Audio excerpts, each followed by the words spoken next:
Tēnā koutou katoa. Good afternoon, everybody. It's a pleasure to be here this afternoon. So I'm John Carnegie. I'm head of climate change advocacy, amongst other things, at Business New Zealand, and I also moonlight as the executive director of the Business New Zealand Energy Council. I have to say I'm quite pleased to be talking after Paul from Westpac this morning, because that actually will almost make my segment a bit of light relief. I also note that Paul described himself as a microeconomist. As Kai's just said, I'm also an economist. There are actually two types of economists. There are microeconomists, and are people who are wrong about specific things. And there are macroeconomists, and are people who are wrong about things in general.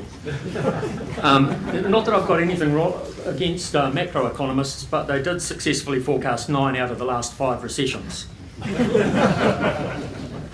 Right, anyway, so look, I'm going to talk to you briefly about the competitiveness in a carbon-constrained world. But look, it's actually quite hard to talk about the specifics of climate change policies and competitiveness without actually talking a bit about uncertainty, or actually more specifically about the challenges and opportunities it creates with getting climate change policy settings right. As of course it's relevant to how we should think about the future and decision making and policy resilience, including what we're advocating for on behalf of all New Zealand manufacturers. So you'll be pleased to hear I don't have 30 slides of electricity price graphs. And just quickly actually to talk about the Business New Zealand Energy Council, we are a part of Business New Zealand. We established the council at the beginning of 2013, and we're the New Zealand member committee of an outfit called the World Energy Council, which is a global energy governance body. And here are my council members, with at least one wood processor there in the mix, and certainly everyone who fuels all of you, I would imagine. In essence, our members come from right across the sector. They're a who's who of the energy sector, in fact, and cover the production, supply and use of energy. But more importantly, we've got both, not only do we have the private sector in the room, but we've got academia, so we've got a couple of universities there, all of the relevant regulators and the public sector. So when actually we speak, we can speak with the authority of the sector and not just a vertical slice of it. Actually, so coming back to your sector, actually I won't dwell on the specifics of this slide, because actually I'd be very surprised if any of it is a surprise to you. But I guess the key points I'd like to draw out of this, actually there are two. One is actually the real dilemma of your sector in having moved relatively early to reduce emissions because of your energy intensity and fuel availability, and actually how that early action is served to a certain extent as somewhat of a first mover disadvantage in terms of the emissions trading scheme. And I recall one company saying to me not so long ago, look, we've already reduced our emissions below our 1990 levels, so what the hell more can we do other than actually pay the price of carbon?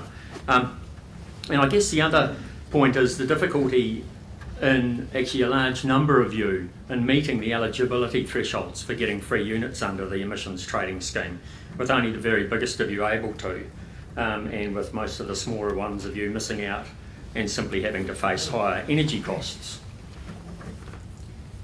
And actually here's a graph of fuel demand. So in fact that's on your left-hand axis, and greenhouse gas emissions, which is on your right-hand axis, from information taken in 2016.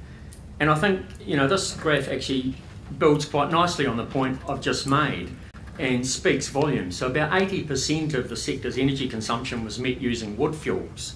But of course that only accounted for just around 13% of your greenhouse gas emissions.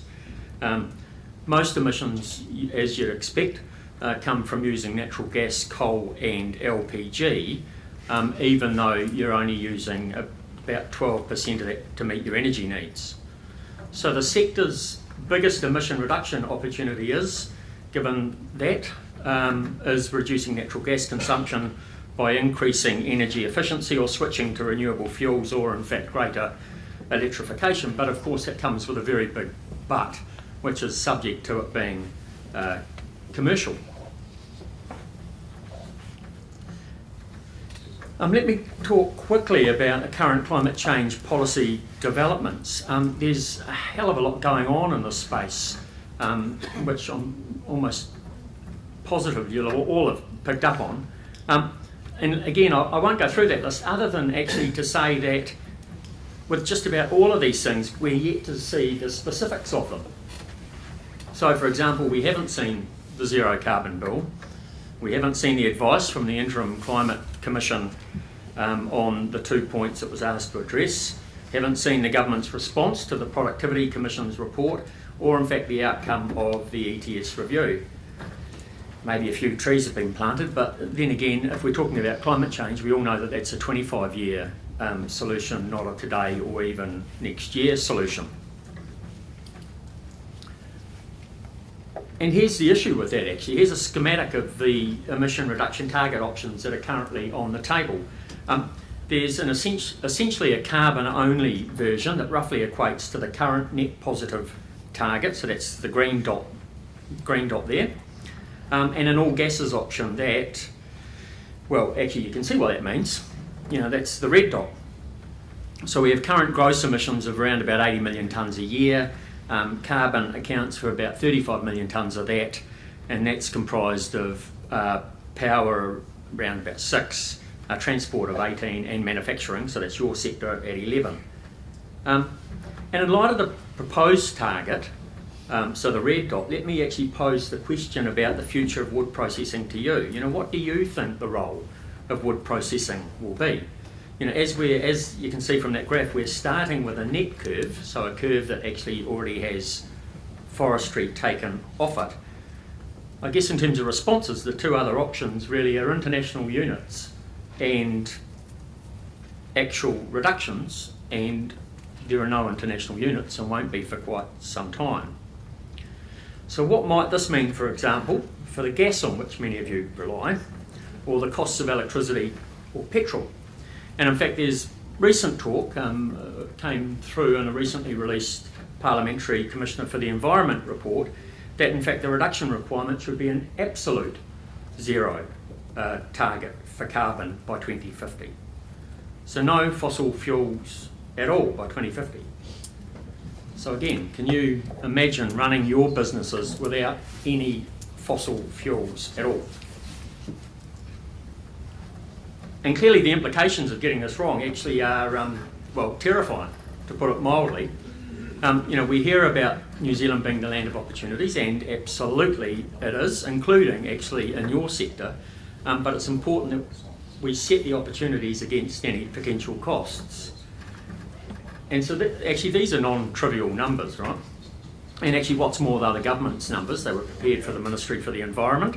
And what they mean is, even if New Zealand was exposed to the economic costs of climate change at the upper end of the OECD estimates, which was 10% of GDP by 2100, it still wouldn't be economically worthwhile for New Zealand to pay a price of 10 to 22% of GDP 50 years earlier to prevent such outcomes. So that's basically what the government's own numbers say. So let's actually come back to the specific issue of maintaining competitiveness in a carbon-constrained world. And this is where we see the sharp end of climate change policies, the ETS price curve. At the moment, it's stuck at the level of the price cap, $25. Well, actually, units are trading slightly above the price cap at the moment, last at around $25.60, $25.65, which actually tells you something about future price expectations, right? That people are actually paying more than the fixed price that they could otherwise pay. So where this price goes to actually is going to be a function of the stringency of the ETS policy settings as they relate to both the demand and supply of units, and how quickly actually they point to the targets on my earlier graph and whichever dot they point at. So again, the question I have is what will happen to the price once the government introduces options and the new cost containment reserve that will replace the price cap. You know, I think I've rather generously there shown a flat arrow, but I think we all know which of these two arrows best represents the future. And in terms of price pass-through costs, actually they're non-trivial. The more so if they're not being faced by those with whom you all compete. And actually, just in terms of those three numbers, that's for gas, subbituminous coal and lignite. So I've talked a bit about the specifics. Actually, now I'm going to step back and kind of broaden the conversation back out, because I have been asked to address the competitiveness implications of all of this, and I guess at this point in my presentation it's worth pointing out that I actually don't have a bloody clue, right? Now, that might seem a bit trite, but actually my point is that we don't know the future, and actually for some policymakers that's actually a profound insight, because what it does is it bursts their bubble about knowing what the answer is. And I'm actually constantly amazed about how many people think they do know the future, especially when it comes to climate change, both with respect to where we should head, as well as what we must do to get there. I mean, none of us know the future, really, do we?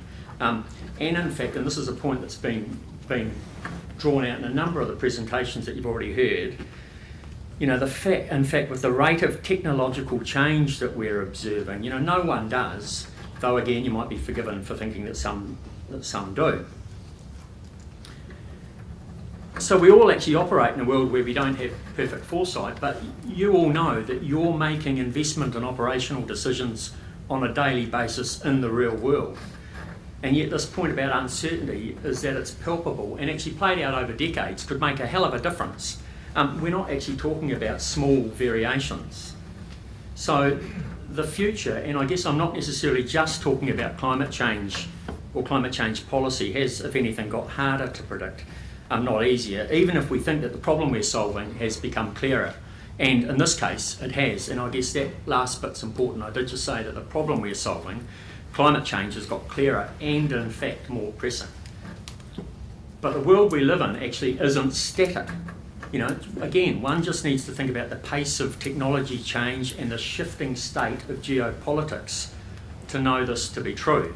And in a rapidly changing world, you know, how do we act in a way that preserves the ability for future options to emerge and that will help us stay internationally competitive and not foreclose valuable options or cause irreparable economic damage? You know, what I do know actually is that executing a course of action to a so-called known endpoint is fraught with difficulty. You all know that there is no one pathway to the future, but multiple options based around different choices. I mean, so there's no easy or straightforward solutions to wicked or complex problems like climate change, and to be honest, anyone who has one of these is selling snake oil. At the very least, I'd want to know why they're not sitting on a beach in the Bahamas. And yet it actually is so easy, it's incredibly easy to get caught up in a debate about what our emissions target should be and what its impact might be. But actually a target isn't a vision or in fact a strategy, it's a political number. So we might know where we're heading, but not how we're going to get there. And so why am I talking about uncertainty instead of specific climate change policies and competitiveness? Well, here's why. It's all about the how, and it's not about the what or the why, or actually even to a large extent the when. So even with our existing 2030 target, we don't actually really know the how except in isolated pockets, and in fact that's mostly focused on energy. Clearly the how is incredibly important to you all and your businesses as we transition to being a low or zero carbon economy. And without such a clear articulation of the how, we simply have this.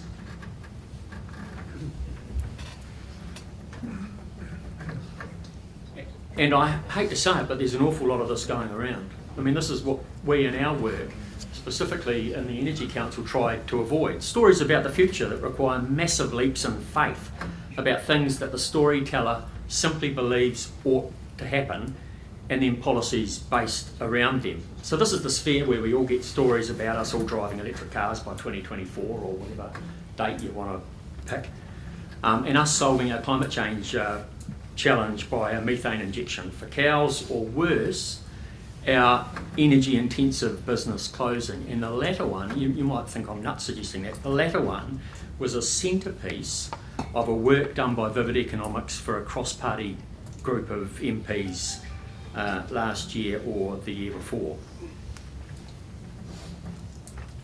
So before we can think about competitiveness and competitiveness impacts, actually it's important to start with the right question. What will we be selling to the rest of the world that they'll want to buy in, say, 2050? You know, what role do you want to have in the future economy? What's the sector's narrative beyond the next few years? Because even if we know the direction we need to head in, how do we know what New Zealand society and the economy might evolve to look like in, say, 2050 or beyond? How do we know that what we do now will get us there in a way that ensures we retain a high standard of living and have a prosperous, thriving economy? So it's important, actually, and it's so easy to do because it's seductive. It's important that we don't get caught up in the debate about fuel type or technology choices and prices, which we tend to do, and just reference the current debate around 100% renewable electricity or hydrogen, for example. These are, of course, incredibly important, but it's actually easy to get the blinkers on, and so let's not forget about what the economy might look like in 20 or even 30 years' time. What will be our competitiveness story? What is the role of manufacturing and our manufacturing base going to be? Will it be more of the same or something different? What about our primary sector? Then you need to be thinking about how we fuel it. So we need to be alive, basically, to asking ourselves the what-if questions about the future and what it might hold. This is especially important when thinking about how we respond to climate change. Now, this might not, unfortunately, be of any comfort to you in the room at all, but at least it will encourage the right conversations and hopefully result in better decisions for New Zealand Inc. So, what does the wide range of uncertainty mean in more practical terms? Thinking more broadly and long term, it will actually allow us to better frame more resilient policy settings that will hopefully provide the platform on which you can all compete. And I guess this means that with respect to, say, corporate tax rates, Business New Zealand supports a lower company tax rate because it provides, we think, the most efficient and cross-business means of reducing costs and improving economic growth. And given that other jurisdictions are lowering theirs, we have to remain competitive, especially when the headline rate is still actually a business's first port of call when thinking about where to invest. In terms of procurement, it means advocating for taking into account the whole of life value of goods and services and, of course, climate change. So that could provide a competitive advantage over something like concrete or steel. Again, for packaging, paper and cardboard are biodegradable, and it could provide an advantage again in government purchasing. Regulatory compliance, well, reform of the RMA would be the top of everybody's list, but also lower business compliance, especially in the tax system. Education, we support the changes to vocational education. Our question is, how do we get a system that's actually fit for purpose for the future and welcomes the need for change? Similarly with compulsory schooling, how do we get better governance and management systems in the sector for more specialised skills in areas such as yours, and to improve educational outcomes for those that are not well served by the current system? Employment relations, there are some significant issues in amongst the employment relations policy changes made in the first year of the new government, or in fact are in train. And so we advocate strongly for voluntary approaches and are continuing to work with the government to ensure that business interests are not lost sight of. One of the things, again, we heard earlier was the shift from labour to capital in terms of business operations. Immigration, there's an issue about faster processing at its core, but there's also about a closer working relationship with industry to tackle industry shortages. Energy, we advocate for policies that balance what we call the energy trilemma: energy security, energy sustainability and affordability. And we're working hard with the Electricity Price Review Panel on improving things like the liquidity in the hedge market. And with respect to the ETS, There's the issue of not pricing carbon above those faced by our trade competitors, the possibility of free allocation of units being made to suit a particular industry's circumstance rather than a one-size-fits-all, and of course when they become available, access to international units. Research and development, we support the use of the tax rebate system rather than the grant system, and access actually to competitively priced capital. Finally, a foreign direct investment. We advocate for more openness and freedom to invest, which relates to the capital access issue, and we've heard again this morning how businesses are becoming significantly more capital intensive. So, in summary, look, we don't know the future. It is unknowable, but actually I guess the point there is that together, actually with care, we can create it. You know, if we think carefully about what the different futures might be and how they might transpire, we can avoid actually make